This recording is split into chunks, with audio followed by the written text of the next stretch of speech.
Praise the Lord. கர்த்தருடைய பரிசுத்த நாமம் மகிமைப்படுவதாக. இன்றைய தியானம் நீதிமொழிகள் 9ஆம் அதிகாரம் மற்றும் 10ஆம் அதிகாரம். இந்த நாள் தியானத்திற்கான தலைப்பு ஞானம் தரும் நம்பிக்கை. இந்த பூமியில் ஒவ்வொருவருக்கும் மிக முக்கியமாக தேவையானது நம்பிக்கை.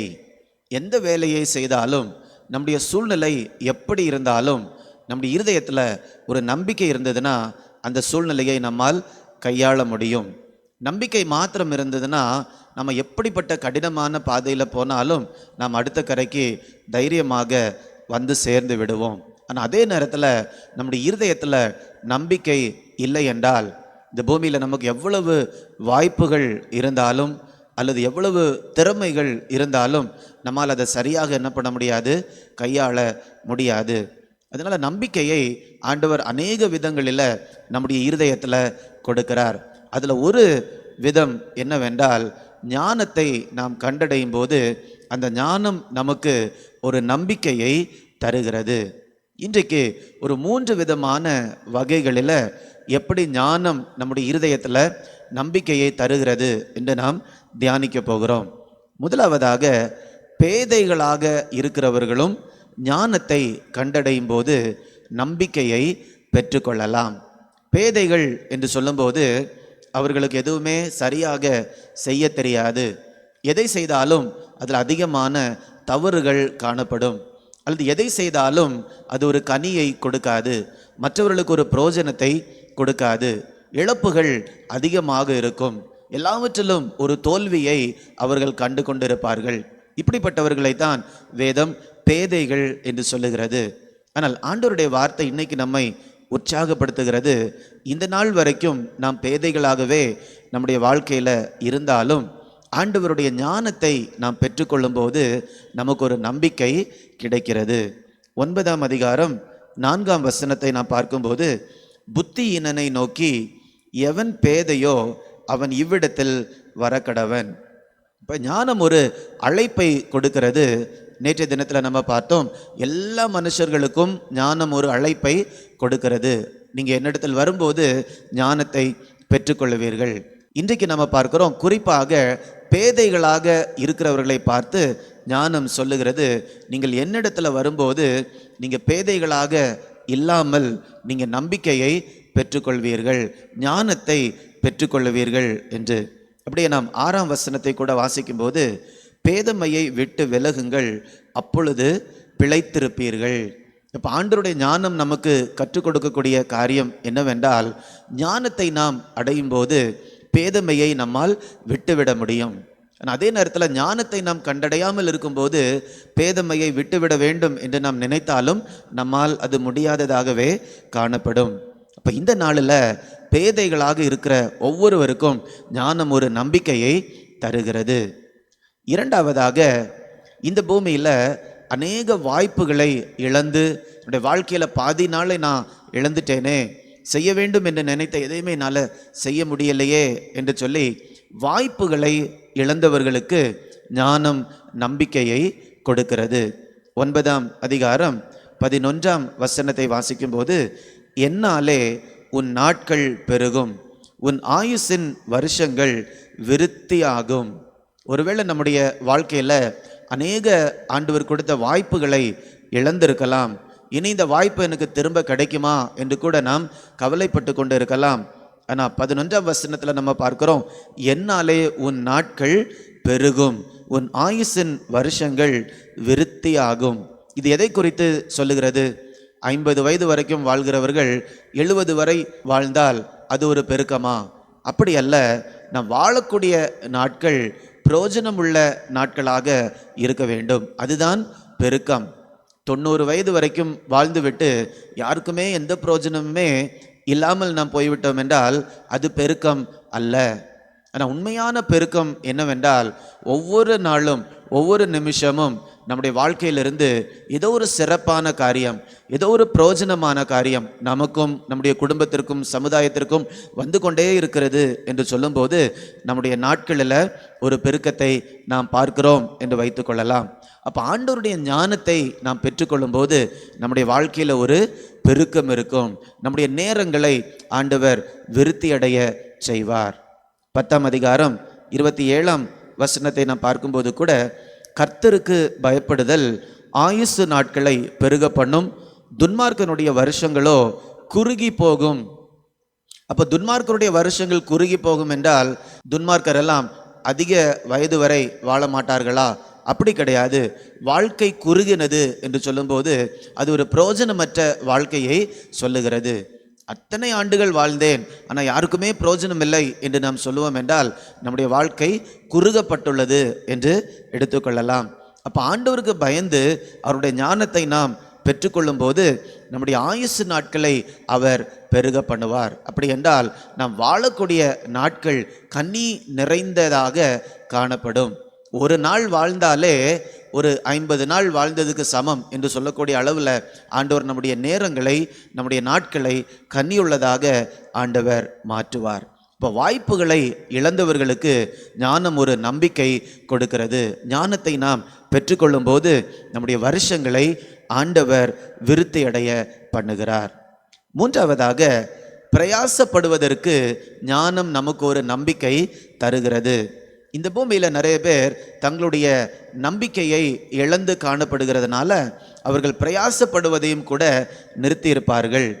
ஒரு சில காரியங்களை அவர்கள் செய்து பார்க்கும்போது அதில் தோல்வி மேல் தோல்வி வரும்போது இனி நான் என்ன காரியம் செய்தும் பிரயோஜனம் இல்லை என்று தங்களுடைய நம்பிக்கையை விட்டு விடுவார்கள். திரும்ப முயற்சி செய்ய மாட்டார்கள். ஆனால் இன்னைக்கு ஆண்டவருடைய ஞானத்தை நாம் பெற்றுக்கொள்ளும் போது நாம் தொடர்ந்து தோல்விகளின் மத்தியிலும் தொடர்ந்து பிரயாசப்படுவதற்கு அந்த ஞானம் நமக்கு நம்பிக்கையை தருகிறது. 10ஆம் அதிகாரம் 4ஆம் வசனம் 5ஆம் வசனத்தை நான் வாசிக்கிறேன். சோம்பர் கையால் வேலை செய்கிறவன் ஏழையாவான், சுறுசுறுப்புள்ளவன் கையோ செல்வத்தை உண்டாக்கும்.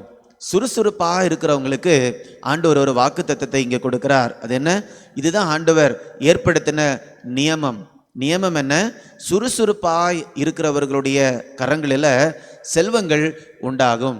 இதுதான் ஆண்டவர் ஏற்படுத்தின நியமம். 5ஆம் வசனம், கோடை காலத்தில் சேர்க்கிறவன் புத்தியுள்ள மகன், அறுப்பு காலத்தில் தூங்குகிறவனோ லெச்சையை உண்டாக்குகிற மகன். அப்போ கோடை காலத்தில் சேர்க்கிறவன், கோடை காலம் என்றால் என்ன? வாய்ப்புகள் கிடைக்கும் போது, அது எந்த நேரத்தில் இருந்தாலும் சரி, நமக்கு முன்னால் ஒரு வாய்ப்பு கதவை தட்டும்போது அந்த நேரத்தில் சோர்ந்து போகாமல் கடினமாக உழைத்து அந்த வாய்ப்பை நாம் பயன்படுத்தும் போது என்ன நடக்கும்? அந்த ஒரு செல்வத்தை பெற்றுக்கொள்ளுவோம். அப்படி என்றால் அதற்கு பலனை நாம் பெற்றுக்கொள்ளுவோம். அப்போ இன்றைக்கி நிறைய பேர் நான் முயற்சி செய்தேன், தோல்வி அடைஞ்சதுனால திரும்பவும் எனக்கு இந்த காரியம் வாய்க்குமா வாய்க்காதா அப்படிப்பட்ட கேள்வியோடு கூட இருக்கலாம். ஒருவேளை நம்முடைய உணர்வு நம்மை ஏமாற்றிவிடும். ஆனால் ஆண்டவருடைய வார்த்தை நம்மை ஒரு நாளுமே ஏமாற்றாது. ஆண்டவருடைய வார்த்தை என்ன சொல்லுகிறது?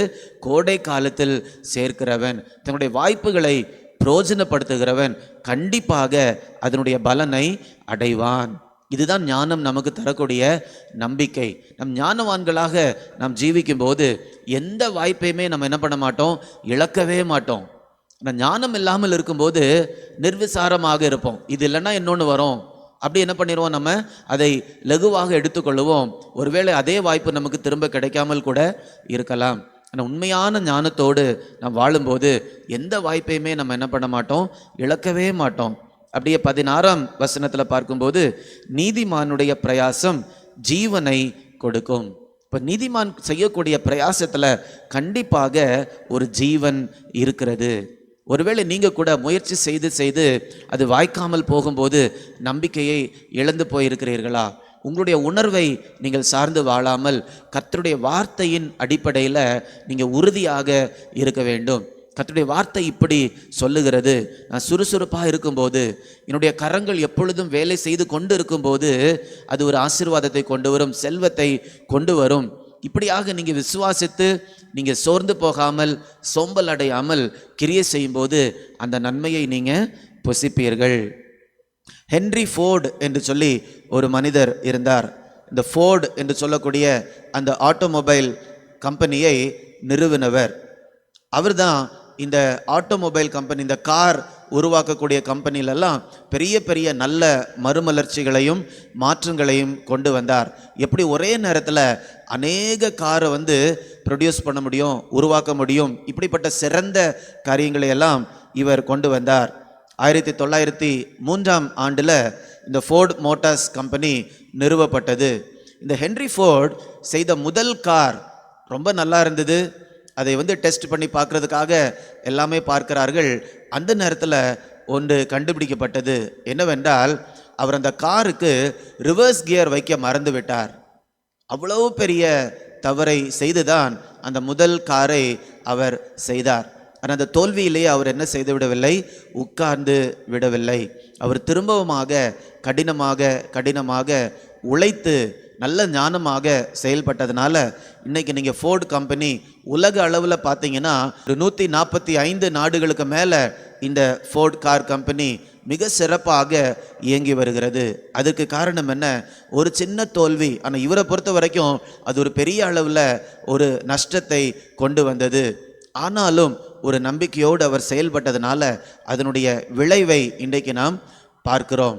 ஒருவேளை இந்த காரியம் இந்த பூமிக்கு அடுத்த காரியமாக கூட நாம் பார்க்கலாம். ஆனால் ஆண்டவர் இந்த பூமி குறித்த காரியங்களை குறித்து நமக்கு அநேக ஆவிக்குரிய சத்தியங்களை அவர் கற்றுக் கொடுக்கிறார். இயேசு இந்த பூமியில் வாழும்போது அநேக உவமைகளை நமக்கு கற்றுக் கொடுத்தார். அதில் ஒரு உவமையில் பார்க்கும்போது, இந்த பூமியில் இருக்கக்கூடிய பிள்ளைகள் அவர்கள் ஞானமாக செயல்படுவதை பார்க்கும்போது ஒளியின் பிள்ளைகள் ஞானமாக செயல்படாமல் இருக்கிறார்கள் என்று இயேசு சொன்னார். அப்போ இப்படிப்பட்ட உவமைகளிலிருந்து நாம் என்ன கற்றுக்கொள்ளுகிறோம்?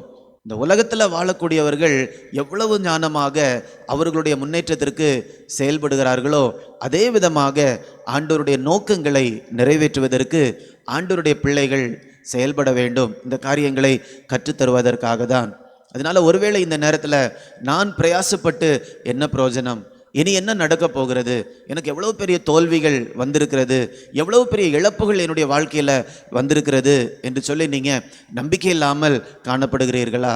ஆனால் ஆண்டவருடைய ஞானம் நமக்கு கற்றுத்தரக்கூடிய காரியம் என்னவென்றால், நீங்கள் நம்பிக்கையோடு நீங்கள் செயல்படுங்க, கண்டிப்பாக அதனுடைய பலனை காண்பீர்கள். இதுதான் ஆண்டவர் இந்த பூமியில் வாழ்வதற்கு ஏற்படுத்தின நியமங்கள். இப்படிப்பட்ட நியமங்கள் ஒரு நாள் என்ன பண்ணுறதில்ல, மாறுவதே இல்லை. அதனால் ஆண்டவருடைய வார்த்தையின் அடிப்படையில் நாம் நம்பிக்கையை பெற்றுக்கொண்டு விசுவாசத்தோடு நம் காரியங்களை செய்ய வேண்டும். அப்படிப்பட்ட கிருபைகளை ஆண்டவர் நம் ஒவ்வொருவருக்கும் தருவாராக. நாம் ஜெபிக்கலாமா? அன்பின் ஆண்டவரே, உமக்கு நன்றி செலுத்துகிறோம் தகப்பனே. எங்களுக்கு நீங்கள் நம்பிக்கையை தரக்கூடிய தேவனாக இருக்கிறீர். ஆண்டவருடைய ஞானத்தை நாங்கள் பெற்றுக்கொள்ளும் போது நாங்கள் நம்பிக்கையை பெற்றுக்கொள்ளுகிறோம் என்று இன்றைக்கு நாங்கள் பார்த்தோம். அப்பா, நாங்கள் எந்த சூழ்நிலையில் இருந்தாலும் நம்பிக்கையை மாத்திரம் இழந்து விடாதபடிக்கு ஆண்டவருடைய ஞானத்தினால் எங்களை உற்சாகப்படுத்தும்படியாய் ஜெபிக்கிறேனப்பா. ஒருவேளை ஒரு சிலர் தங்களுடைய வாழ்க்கையில் ஏற்பட்ட ஒரு சில தோல்விகளினால துவண்டு போய் நம்பிக்கை இல்லாமல் இந்த நேரத்தில் காணப்படுவார்கள் என்றால் ஆண்டவர் அவர்களோடு பேசும்படியாய் ஜெபிக்கிறேன், இடைபடும்படியாய் ஜெபிக்கிறேன். உண்மையான ஞானத்தினால ஆண்டவர் அவருடைய இருதயத்தை நிரப்பும்படியாய் ஜெபிக்கிறேனப்பா. ஆண்டவருடைய ஞானத்தை பெற்றுக்கொண்டு அதிலிருந்து வரக்கூடிய நம்பிக்கையில் தங்களுடைய வாழ்க்கையை தொடர்ந்து வாழ ஆண்டவர் கிருபை தாரும். மீட்பர் இயேசுவின் மூலம் கேட்கிறேன் நல்ல பிதாவே, ஆமேன், ஆமேன். God bless you. God bless you.